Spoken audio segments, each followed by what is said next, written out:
good, YouTube family? It's your boy Rashad with the Black Anomaly Rising channel. So, today we got to talk about Karine Jean-Pierre basically blurting out a whole bunch of nonsense. Trying to pull wool over everybody's eyes and say that Joe Biden is doing amazing. Low unemployment. Prices of goods and services are down. All basically a bunch of nonsense. And I'll explain why as we go along. Hopefully won't interrupt the video too much because I know a lot of people complain. They're like, you interrupt the videos too much. I'm like, so there's always the option of going and watching the main clip. But of course, if you want my commentary, that's what this video is for. So without further ado, let's get into it. Karine, good morning. Good to have you with us. Hey, Will. Let me ask you about this new poll that just came out, USA Today's Suffolk poll that shows some warning signs for you all at the White House among the coalition that has supported Democrats, that has supported this president for so long. According to this poll, the president now has 63% of support from black voters. He enjoyed 87% support in 2020. Among Latino voters, perhaps most troubling, he won that group by 33 points in the 2020 election. Donald Trump now leads among Latino voters by 5 points. How do you explain those numbers? Yeah, and Willie, and good to see you as well. I'm going to be very careful because you mentioned Donald Trump, so I'm going to be really careful in not talking about the 2024 election because of the Hatch Act. But what I will say is, and I think this is why it's important for us, like Jared Bernstein, and for people like myself and others, to talk to all of you, right, and lay out what we've done for those two critical communities. You're right. In 2020, the president was able to bring together the largest, most historic coalition that we've ever seen, that Democrats have ever seen. So obviously we want to continue that. What we've done for the black community and the Latino community, black community, when the president walked in, unemployment was at 9.2%. Now it's under 6%. That's because of bidenomics as we started the Pause. Okay, pause. They keep quoting unemployment numbers. Keep doing it. But remember, we were just on the curtails of lockdowns. The last lockdown, for those who don't know, the last lockdown stopped in California in October. Okay, October of 2020. That's when the last lockdown stopped out of California, Gavin Newsom's California. So it took a lot of time for businesses to kind of get ramped back up. So to try to make some sort of claim about unemployment when, again, the Democrats were the ones who were arguing that by not locking down longer and as long as possible, that the Trump and the Republicans were just disregarding human life and all of this nonsense that they were talking about for the 99% survival rate virus. Again, under Empress Whitmer, a Democrat, extended its stay-at-home order at least until the end of May. Under Emperor Wolf, Democrat, extended its stay-at-home order into June. California, under Emperor Newsom, a Democrat, has a stay-at-home order in place indefinitely until they get to a point where they go 2 weeks without anyone dying of coronavirus, which is another way of saying their stay-at-home order is in place forever. You can't help but notice that mostly these are states run by Democrats. But then turn around now and try to say, oh, well, we brought employment back up. But you brought it down. Like, this is one of the things I hate about Democrats in general, is creating a problem and then fixing it and then trying to take credit for it. And by the time they fix it, it's like if you break a plate and you glue it back together. It's not the damn same no more. It's like if you break a friendship, you break a relationship. It's not the same when you try to get back together with the friendship or relationship. It's not the same no more. It's broken still. Just patched up, glued. It's not the same as if it was one cohesive piece. That's why I can't stand the Democrats just basically lying to your face. This conversation. Very similarly, in the Latino community, we saw unemployment go down. And we saw also, when you think about wealth, the wealth gap, the economic wealth, that grew with both communities. So look, the president has always put equity at the center of every policy he's put forward, every legislation that he's put forward, because we understand that many communities have been left behind, We're not trying to do the trickle-down economics. We really, truly are not. That's not what the president believes in. He wants to make sure that the middle class, that we build an economy bottom up, and that we continue to build the middle class. That's what's really important, and we do not leave anybody behind. So we're going to continue to have those conversations. Word salad. She's literally not even saying anything.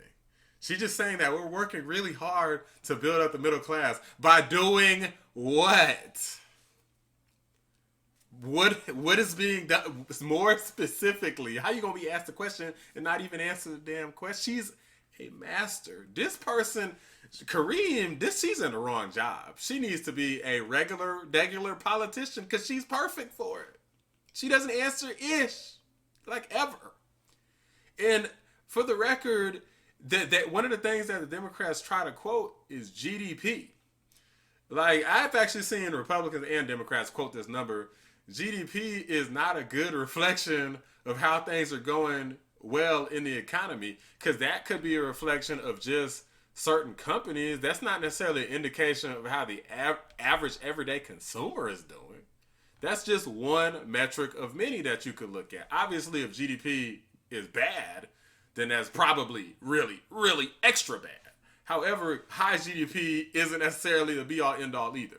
I'm just pointing that out there, throwing that out there. To let that strong coalition know what we have done in the last almost 3 years now of this administration, and again, what this president has been steadfast on, and making sure that we give that relief to American people. So, Karine, with all that said, without the data you just laid out, and we can take this out of the context of the election, just from the performance. Did he just say data that she laid? Hold on. Let me go back. People. So, Karine, with all that said, without the data you just laid out, and we can take this out of the context. She gave two metrics. Unemployment. I didn't hear her give no other metrics. Just unemployment numbers changed. That's all I heard. And then how Biden wants to increase, take measures to assist the middle class. And he doesn't believe in trickle-down economics. Like, I got the bullet points. Like, that's all I got out of this. And he's talking about data that she laid out. I didn't hear any data. Wasn't hearing it. The unemployment numbers, and I already talked about unemployment numbers. So what else? If this is all that y'all got, it's no wonder you're failing in the polls. Text of the election, just from the performance, the perspective of job performance from the president, how do you explain the groups that have supported Joe Biden for so long, Democrats for so long, now kind of looking around, actually, and among young voters too, not just that they're looking at Donald Trump, but they're looking at other choices. How do you explain them sort of straying from this president, from the Democratic Party? So I'm going to be super mindful in 2024 as we're into an election year. Look, we understand what the American people went through these past 3 years, right? We came out of a pandemic, right? A pandemic that we haven't seen in 100 years. And when the president walked in, the economy was upside down. And so we get it. We get that it's going to take a little bit of time for folks to feel what the Bidenomics has been able to do. That's not something that I'm saying. That's something that economists have said, right? It takes a little bit of time. But it doesn't mean that the president's not going to continue to work. You know, one of the things that the president said at the last State of the Union last year was that he's going to finish the job, right? Finishing the job is continuing to do that unity agenda, getting fentanyl out of our streets, right? Making sure that we're not leaving anybody behind, but still also making sure that our veterans are getting what they need. This is so hard to watch. This is so hard to watch. I'm gonna go through all the different points she mentioned. She mentioned we gotta get people to feel the effects. So basically, they don't want you to pay attention to what's actually happening. They just want you to feel like it's working. They want you to feel like it's working. Like, what's wrong with you? Feel different. That's basically what Karine is saying and Joe Biden is saying. Kamala Harris is saying. Stacey Abrams, Hillary Clinton. They're all saying the same damn thing. It doesn't matter how many times people like me and others tell them what the issues are. The cost of freaking groceries is too damn high. The cost of gas is still up. They keep trying to say, well, it's went down from its peak. Yeah, but it's still up. It's still up. Like, you can't just ignore that and then just talk about the things, well, this makes me look good. We did good in this area, right? We fixed the unemployment issue that we created, right? I don't care. It should have never happened to damn begin with. If you don't know what the hell you're doing during a pandemic, then you're better off not doing anything. You don't just take away people's freedoms and then say, well, we didn't know what we were doing. Then why the hell did you do it? Going to the fentanyl issue, how the hell are you going to get control of that issue if you're just letting all of these illegal migrants in willy-nilly? How?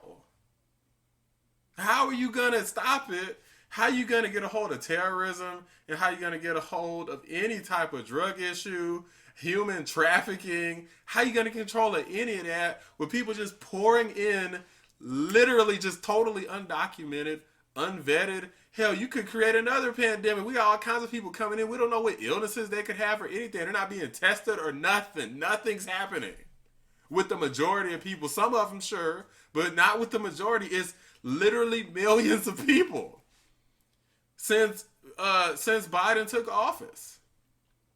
They have not checked all of these people. Border Patrol has come right out and admitted it directly.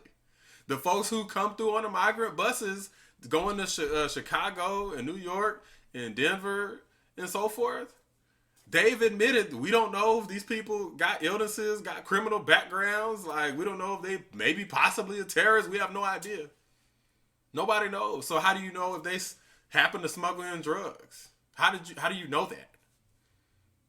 You see what I'm saying? Like, how foolish this is. That you got people like Alexandria Ocasio-Cortez out here just capping, like, pretty much licking you know what of illegal immigrants, trying to say that, well, we got to support these people and their people in need and their children and all of this stuff. And I'm like, okay, well, how do you answer the tough questions? I would love to see Alexandria Ocasio-Cortez run for president so I can see her get her butt smoked in debates.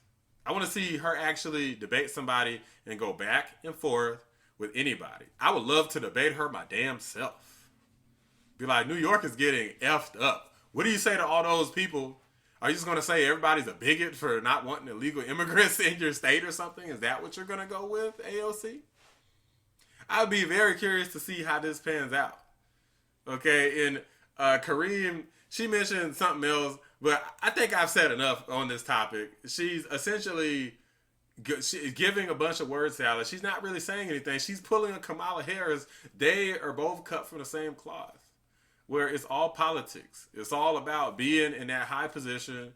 It's all about being special. It's all about their team winning. The Democrats got to win. They don't care about nothing else. They don't care about no people. They don't care about how nobody feels. They don't give a crap about nothing else. And they're going to keep mentioning whatever stats they can, even though easily debunkable stats. Okay, they're going to keep on mentioning it, but it doesn't matter because American people know better.